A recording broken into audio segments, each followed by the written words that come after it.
Okay, Three of Pentacles coming out front and center. Okay, we also have Seven of Swords. It's giving me snake oil salesman. And the Three of Swords. Yeah, this is definitely giving me snake oil salesman that will use sexuality in order to entice his or her. I'm gonna call them victims, but you can call them clients. You can call them whatever you want. This person uses his or her sexuality to get clients, to get work. There's not even a third party. There's a fourth, fifth, sixth, seventh, eighth, ninth party, if you know what I mean. Like they resort to their flirtations and fake adoration in order to gain material payments, insight. I don't know. Let's see. What else? King of Pentacles. He's done well doing this, right? Like he's good at what he does when it comes to this, and it's worked for him for a very long time. This is how he's actually built himself up is by using others. I want to say use and not collaborate here. I want to say, he puts on the effect of like, we're friends, or I really like you, or, I'm attracted to you, or I love you, or whatever he says to, his constituents in order to get them to believe that, they're close, or they're friends, or they're lovers, or whatever it is that he does. He lies and cheats and steals and manipulates in order to get money, right? But there's always heartbreak with this guy. But he's done well doing this for himself. 222 on the clock when I see that. There's some justice popping out with this, so that's fun. We all love some justice when it comes to a manipulator, because he can put on a facade for a very long time. Yes, indeed. But eventually, his fake foundation crumbles, right? There will be one person that will stick out from his victims, or the people that he chooses to focus on, that will actually say like, hey, you're fake, or like, hey, you're a liar, or whatever it is, right? He's getting called out. King of Wands could be a fire sign or an earth sign. Again, with the sexuality,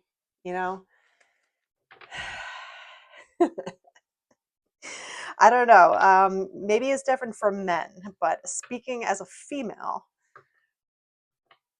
I don't know if anyone could relate to this, but I'm sure they can. If you've ever been interested in a male, and he's really cute and he's charming, and you really like him, right? Like you're really attracted to him, like you like him, right? But then all of a sudden, for some strange reason, you find out about someone that he was with previously, like, a past hoe, let's call it, right? And then it's like someone, like you found out that he was with a certain woman, or many, right? Whatever it is, but you found out that he was with a certain woman that is just really cheap. She's like a cheap hoe, right? To use the lack of a better word here, but someone that's not really respectable, right? Let's just call it that, right? And he was with her, and you found out, and you're just like so turned off by the fact that this was who he was messing around with before you started talking to him. It's kind of grosses you out, because you're like, ew, he's been with that hoe and that hoe and that one. It's not even like women that are like, yeah, I could see that. She's beautiful. She's smart. She has her life together. It's like, no, it's always like the 4 a.m. girl, the one that's like a cheap bimbo, that is also just like not really respecting herself, or like, and where she's not respectable because she just looks cheap, right? And once you realize that this man has been with her, you kind of lose all feelings for this man, because you're just like, I don't respect him and his choices. Like, granted, I don't know, like, this is just coming from a one point of view here. It's for everybody, but um, who a man has been with actually affects my outlook on him to a certain degree. Yes, we've all made mistakes.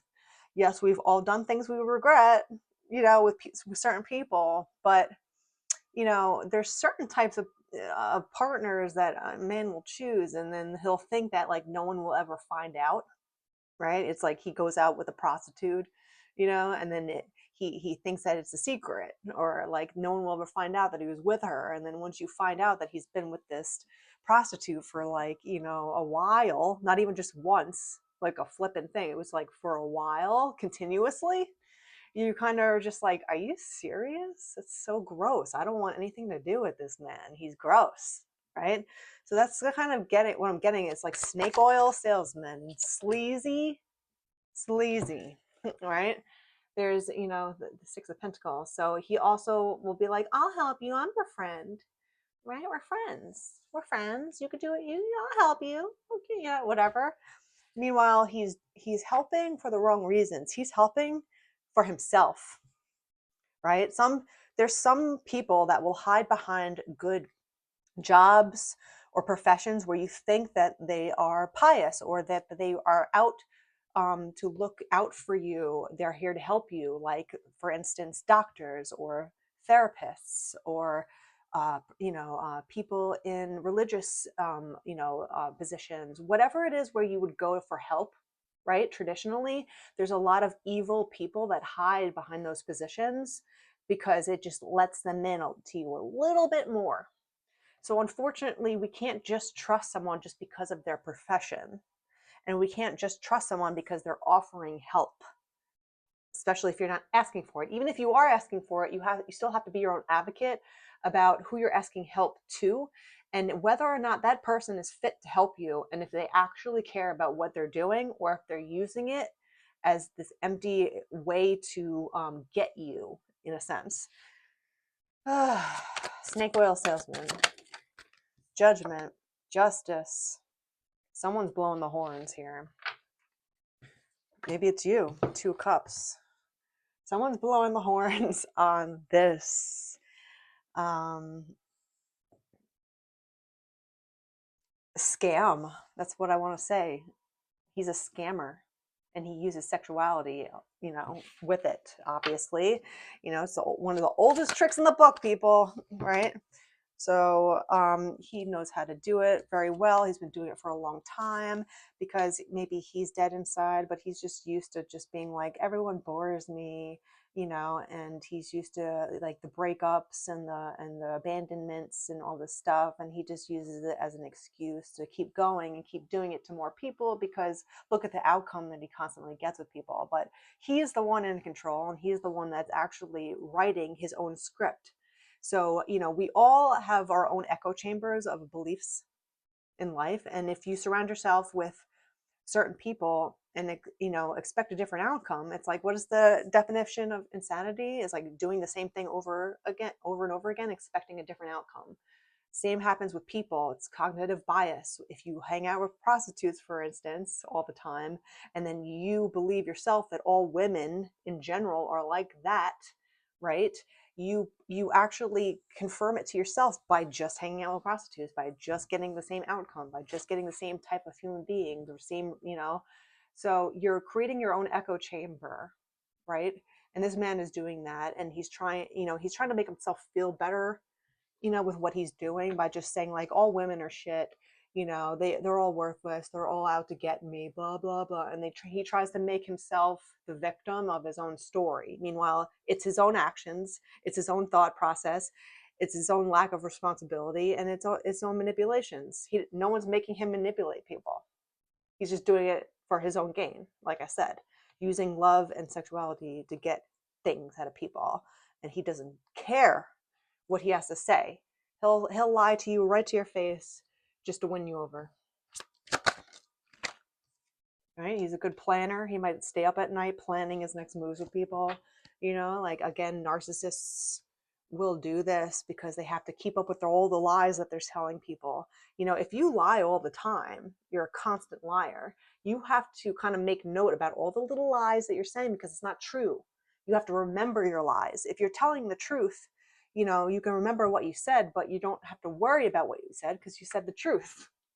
You know, when you're a liar, you have to remember every single little thing that you're doing, and it's a web of darkness that you can never really unstick yourself with after a while. This person plans their and plots their next moves with people all the time, and they're just like almost like happy about like getting rid of people after a while. Oh, they caught on to me. Okay, next. Like they don't even care, right? And they just like they'll never tell you the truth. They'll never tell you the truth. So I don't know. This went into a weird. What else we got?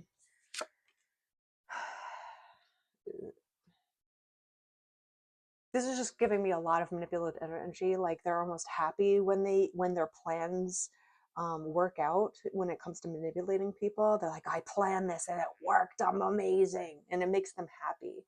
This person is severely demented. This person is very demented in their approach to humanity and into life and to using people. That's a sociopath and also psychopathic because you just don't care. You just don't care about your how you affect people, and you use people like objects for you. You're the center of your own universe. This is what a narcissist is.